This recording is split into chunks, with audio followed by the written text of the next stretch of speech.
In traditional American society, a wife was viewed as the property of her husband. She had very limited legal or voting rights and little opportunity to be financially independent. If she divorced her husband, she was often left penniless. If her husband died, in many cases, she could not inherit assets of the couple. If another man, a paramour, seduced and stole a husband's wife, in other words, his property, it was called love theft or love piracy. In fact, at the time, some people even believed in an unwritten law that allowed a husband to assault, perhaps even slay, a paramour who stole his wife.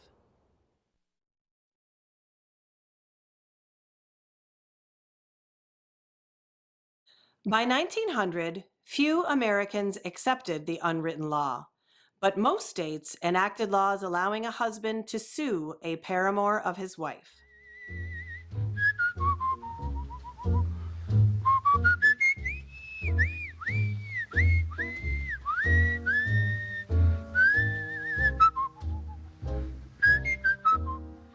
By the 1920s, with the rising status of women, the love theft lawsuit laws were further extended to also allow a wife to sue a husband's mistress.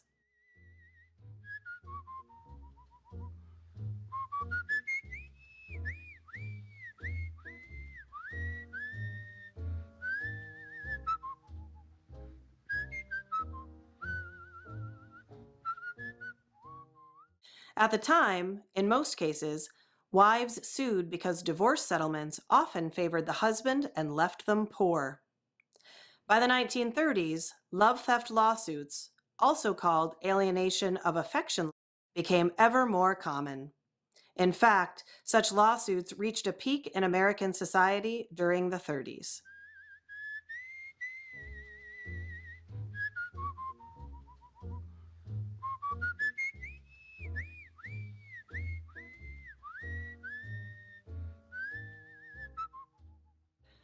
One of the most highly publicized cases of the era involved Kathryn Crawford. Kathryn was a Hollywood movie star who had a difficult history. Her parents divorced when she was 3, after which she and her sister lived an impoverished life with a mother who suffered from impulsive insanity and a drug addiction. At the age of 7, Kathryn and her sister struggled in an orphanage for about a year until taken to live with their father and a stepmother. Meanwhile, her mother was arrested for stealing jewels, forging drug prescriptions, ended up in jail, and eventually died in an asylum. At 15, hoping for a better life, Kathryn eloped, allegedly with her sister's sweetheart. But instead of happiness, her marriage was an emotional turmoil, and after 2 years, it was annulled. Fortunately, at 20, Kathryn's life began to brighten. She was quite attractive, danced with a flair, had the voice of a warbling soprano, and was discovered by Hollywood. Universal Pictures signed and featured her in 18 films, including Modern Love, The Climax, Red Hot Rhythm, and Safety in Numbers. Kathryn enjoyed the glamour of a young Hollywood actress. In fact, at the time, she lived for 2 years with Wesley Ruggles, a noted Hollywood director of the award-winning film Cimarron. When she was 25, Kathryn was pursued by James Edgar, the wealthy heir of a Detroit sugar fortune. Edgar promised her a fairy tale life. So, in a high society marriage, attended by Henry Ford, she married him, expecting a dream come true. But instead, her life turned tragic. Edgar was not the Prince Charming she expected him to be. Instead, he abused her, both physically and emotionally, often raving with extremely vile and obscene words. After 2 hospitalizations from abuse, Kathryn filed for divorce. Edgar did not deny his abusive behavior nor contest the divorce and quickly agreed to a settlement. But, with spite, a day after doing so, he charged James Mallory, the wealthy heir of an oil fortune, with love theft. The lawsuit became fodder for the radio airwaves of America.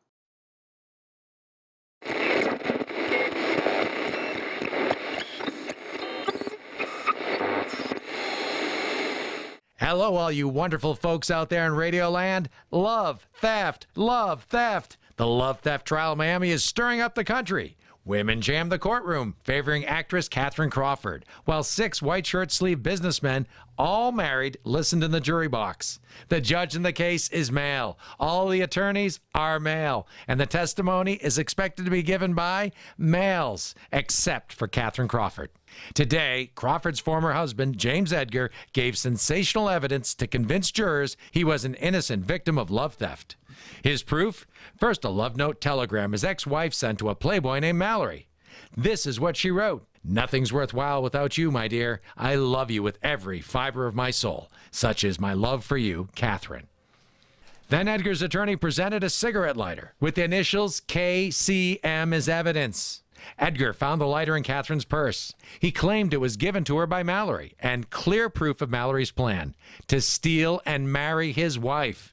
Instead of the initials KCE, K for Kathryn, C for Crawford, and E for Edgar, the initials were KCM.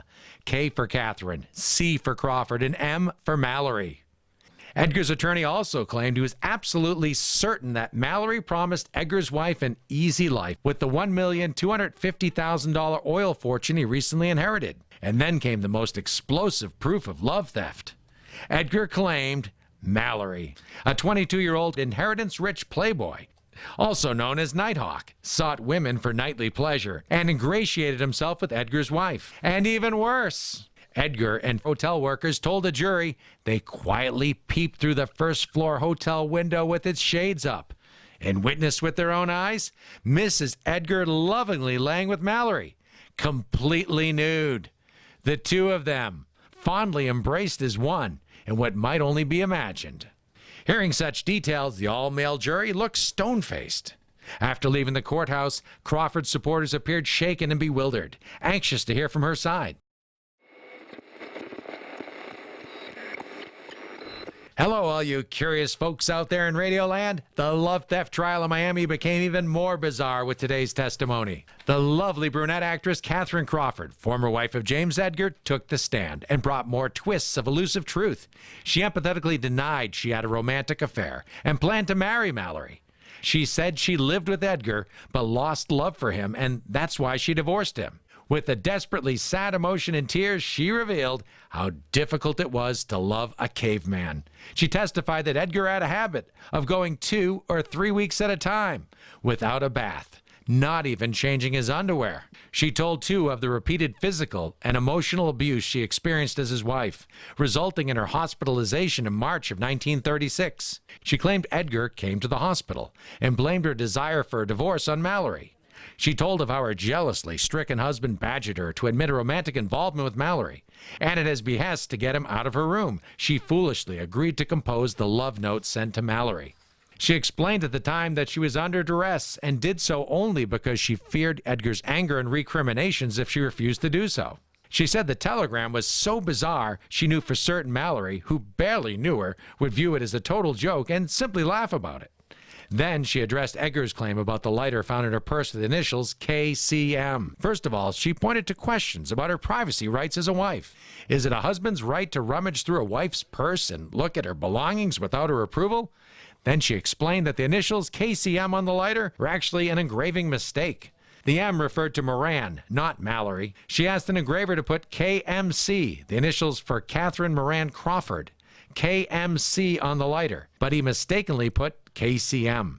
However, instead of making a fuss about it, she decided the initials would stand for Kathryn Crawford Moran, KCM, not Kathryn Crawford Mallory.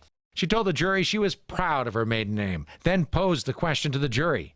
How could a husband who claimed to love her peep through a hotel window, watch her make love with another man, and not storm into the room? She told too of Edgar's gambling habit. hinting the intent of the lawsuit may be to pay off Edgar's gambling losses. In short, Mrs. Edgar emphatically denied she ever had an affair with the 22-year-old playboy Mallory.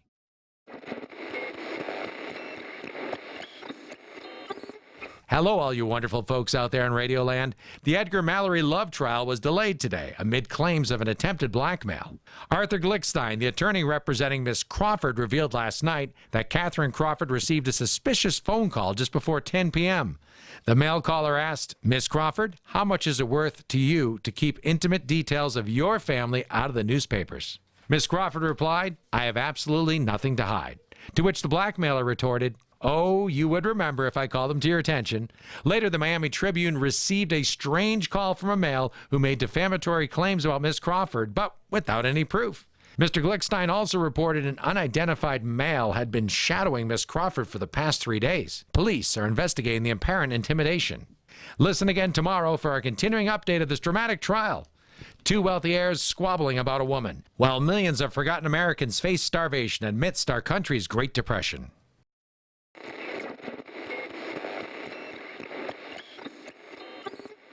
Hello, all you wonderful folks out there in Radioland. Today at the love theft trial, there were more surprises. The defendant, Lewis Mallory III, took the stand in his own defense and vehemently denied Edgar's claim of love theft, saying the testimony about him was a bunch of lies. He never made a move on Kathryn Crawford. With regard to the love note telegram, he chuckled, saying it was obviously a joke. He said when he received the telegram, he was so amused by it, he showed it to his friend for laughs.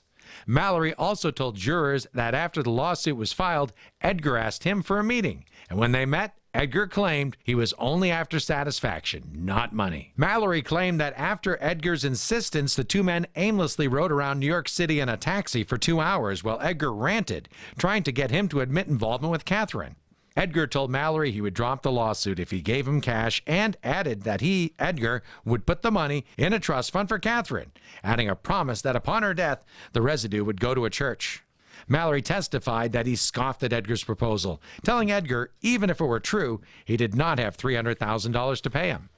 Yes, Mallory did inherit over $1 million less than 2 years ago, but as a result of the stock market crash and the Great Depression, he's lost nearly all of it. He only has about $136,000 left.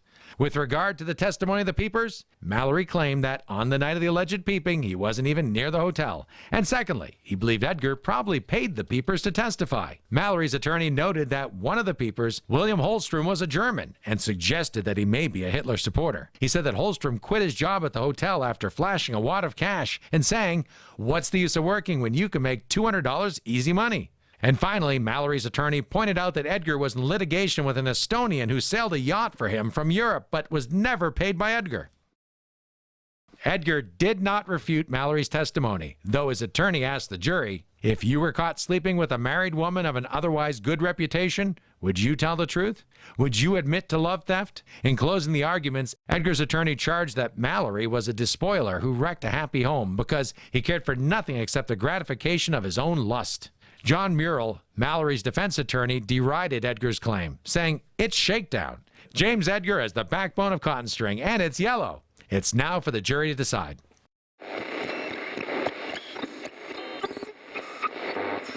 Hello, all you wonderful folks out there in Radioland. Let me tell you about the verdict in the love theft trial. After 6 hours of deliberation, the 6 shirt-sleeve male jurors decided. Mallory stole the love of Kathryn Crawford from James Edgar, and they awarded Edgar $35,000 for heart balm. Certainly far less than the $300,000 he sought. Hearing the verdict, John Murrell, Mallory's attorney, shouted, "This man is nothing but a glorified..." Sorry, folks, Murrell's vile words cannot be spoken over the airwaves. In any case, Murrell declared the fight has just begun and has made an appeal to the Florida Supreme Court.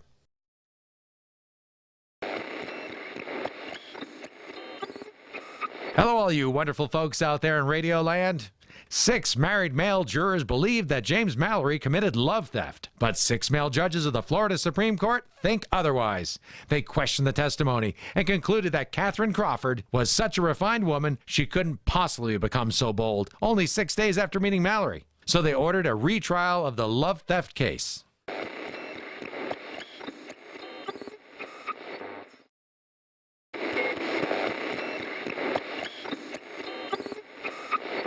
Hello, all you wonderful folks out there in Radioland. While Hitler is waging war in Europe, a second love theft trial is being held in Miami. But neither Miss Crawford nor Lewis Mallory are attending. Crawford is still touring the country, and Mallory is in the hospital in Boston. And incidentally, the beautiful young woman he recently married is warm at his side and 4 months pregnant. Without the presence of Crawford and Mallory, attorneys in Miami rehashed the evidence, but the case ended with a hung jury. So the case was settled at a conference of the attorneys. The case ended up like the crashing stock market. Instead of getting a bullish $300,000 payment for love theft, Edgar had to settle for a bearish $5,500. Crawford said she didn't think Edgar should have received a penny, but it was worth the money for the case to be over. He is sure the attorneys were happy with their fees. She echoed Cary Grant's observation. Divorce is an expensive game played by lawyers. In the aftermath of the Edgar Mallory case, there was growing public skepticism about love theft, so such lawsuits were abolished in Florida and many other states.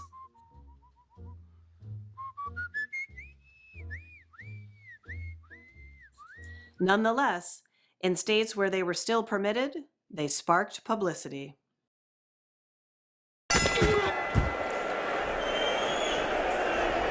In 1948, heavyweight boxing champion Joe Louis was sued for $500,000 by a Baptist minister. The minister claimed Louis seduced his wife and wrecked a once happy family. Louis and the minister's wife flatly denied the charge, and after much controversy, the matter was finally settled out of court. In 1970, the actress Liza Minnelli was sued for $506,352 by the wife of Rex Culbeth, a trumpet player in Minnelli's musical group. Culbeth's wife claimed Minnelli stole her husband and wrecked their once happy family, bringing heartbreak for her and their son. In response, Minnelli insisted their relationship was consensual, and Culbeth's wife was simply a gold digger. Whatever the truth, the case was settled out of court.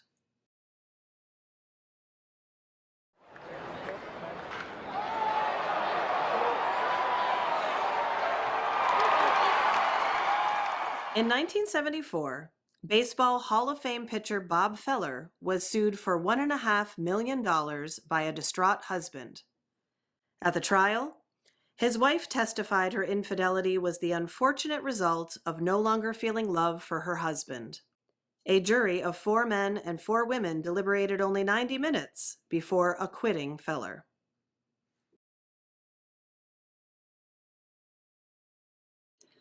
Currently, love theft lawsuits are only allowed in 6 states: Hawaii, Mississippi, New Mexico, North Carolina, South Dakota, and Utah.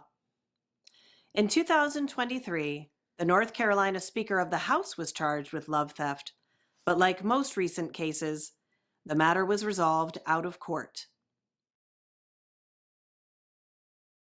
In 2023, a Mississippi husband sued his wife's paramour for $700,000 after he learned the 2 children he raised were actually fathered by the paramour, not him.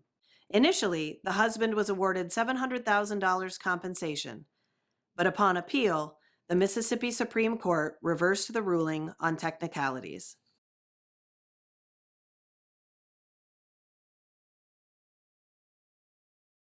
Traditionalists say, uphold the sacred word of God.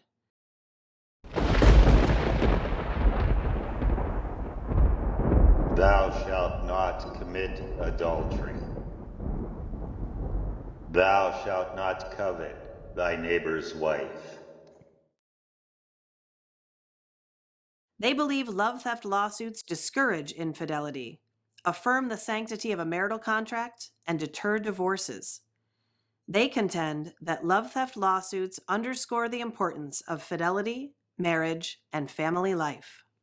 By contrast, modernists emphasize the importance of individual freedom and the pursuit of happiness. They note a bias in the commandment insofar as it refers to coveting a neighbor's wife, but not to coveting a neighbor's husband. Moreover, They contend that infidelity often arises because of a claimant's own failures in a marriage. They insist that love theft lawsuits are typically filed by controlling, revengeful husbands or wives who are simply seeking blood money. They contend that in a modern, civilized society, love theft lawsuits are an anachronism and should be abolished.